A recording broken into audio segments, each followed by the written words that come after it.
You have been carrying something heavy for longer than you expected to. It started as a season you thought would pass. A hard month, a difficult stretch, the kind of trial you tell yourself will make sense eventually. But the season extended, and the weight didn't lift. And now you're living in a kind of suffering that has become familiar in the worst way. Not acute anymore, just constant. You still function. You still show up. But underneath the daily routine, there is an ache that doesn't fully quiet, a question you've stopped asking out loud because you've grown tired of not having an answer.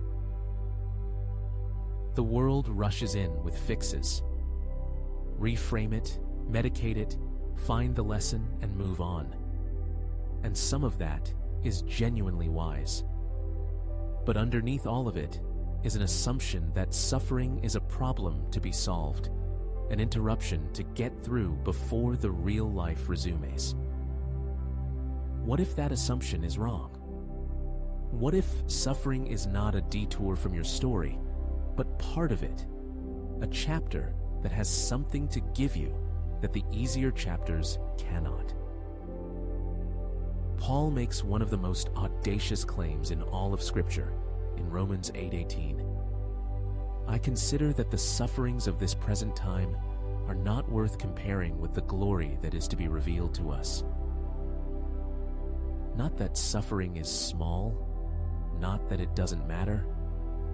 He is writing from prison, from a life of beatings and shipwrecks and rejection. He knows exactly how large suffering can be. And he is saying that even at its largest, it does not compare to what is coming. The Greek word for glory here is doxa, radiant, wakeful, undeniable presence. Not a vague sense of things being better, but an actual revelation of something magnificent that is being prepared. Paul says it will be revealed to us, which means we are not earning it or producing it. We are receiving it. And the suffering is not unrelated to that revelation. Creation itself is groaning, waiting for what God is bringing to birth. And that groaning is the language of labor, not of death. Something is being born through the pain. Something is being formed in you that cannot be formed any other way. This does not make the suffering hurt less. That is not what Paul is offering.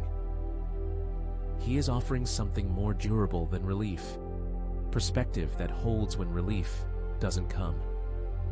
The perspective that says your suffering has a context larger than the suffering itself, that the chapter you are in is not the whole story.